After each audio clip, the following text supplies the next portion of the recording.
Serial Kitab Tauhid bagian 25. Rasulullah Shallallahu Alaihi Wasallam dan jimat tolak bala. Di antara perkara yang bertentangan dengan tauhid adalah mencari perlindungan dari mara bahaya kepada selain Allah atau mencari bantuan kepada selainnya untuk mengangkat mudarat yang menimpa.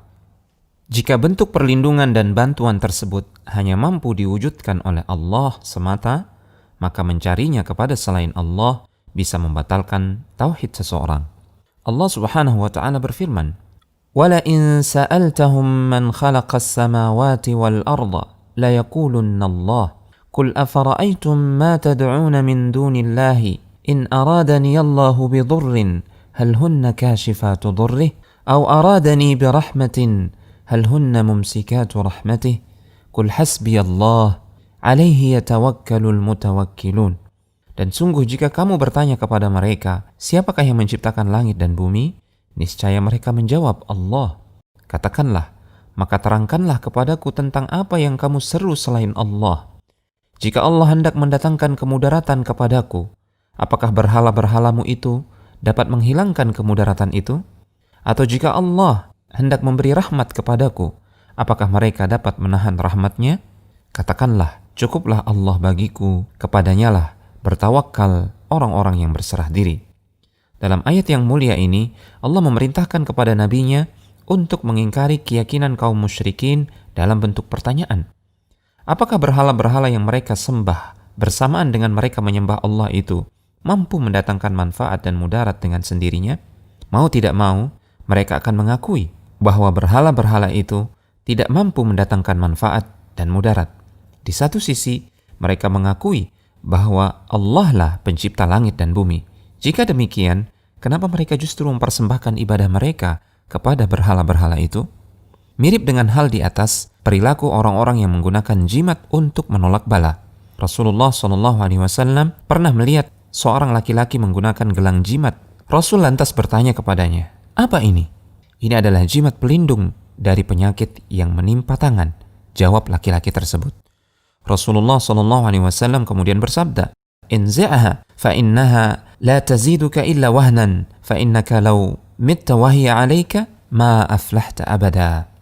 Lepas dan campakkan jimat ini. Jimat tersebut tidak memberikanmu apa-apa selain bertambahnya kelemahan. Jika engkau mati sementara jimat ini masih ada pada dirimu, engkau tidak akan beruntung selama-lamanya. Hadits riwayat Ahmad disahihkan oleh Al-Hakim dan disepakati oleh Adz-Dzahabi rahimahumullahu taala. Dalam kesempatan yang lain, Rasulullah SAW bersabda, siapa saja yang menggantungkan tamimah, yaitu sejenis jimat untuk menangkal penyakit ain, maka sungguh dia telah berbuat syirik. Hadits riwayat Ahmad disahihkan oleh Al-Albani dalam As-Sahihah. Demikianlah sikap Rasulullah SAW ketika melihat penyimpangan dipraktekkan. Beliau langsung menegur dan menegakkan nahi mungkar. Terlebih jika itu menyangkut hak Allah yang terbesar, yaitu tauhid. Beliau tidak tinggal diam ketika melihat praktek-praktek yang mengancam tauhid seseorang. Ada beberapa kemungkinan keyakinan yang melatar belakangi orang-orang menggantungkan jimat. Pertama, mereka meyakini bahwa jimat itu bisa mendatangkan manfaat dan mudarat dengan sendirinya. Maka ini sama persis dengan keyakinan orang-orang musyrik. Ini termasuk syirik akbar. Kedua, mereka tetap meyakini Allah yang mendatangkan manfaat dan mudarat. Namun jimat tersebut hanya sekedar sebab. Padahal tidak ada keterangan dari Allah dan Rasul-Nya bahwa jimat tersebut bisa menjadi sebab tertolaknya bala atau terangkatnya mudarat. Bukti ilmiah yang menyebutkan bahwasanya jimat tersebut bisa menjadi sebab juga tidak ada. Maka keyakinan seperti ini termasuk syirik asgar, yaitu syirik kecil. Syirik kecil memang tidak menjadikan seseorang keluar dari Islam, tapi syirik kecil tetaplah berbahaya karena bisa mengantar pelakunya jatuh ke dalam syirik akbar. Semoga Allah Subhanahu wa taala melindungi kita dari segala praktek kesyirikan, baik syirik kecil, apalagi syirik besar, baik kesyirikan yang nyata maupun yang samar tersembunyi. Karena hanya dengan tauhid yang tidak terkontaminasi oleh kesyirikan, kita akan meraih kebahagiaan di dunia dan di akhirat kelak. Telegram channel Kristal Iman.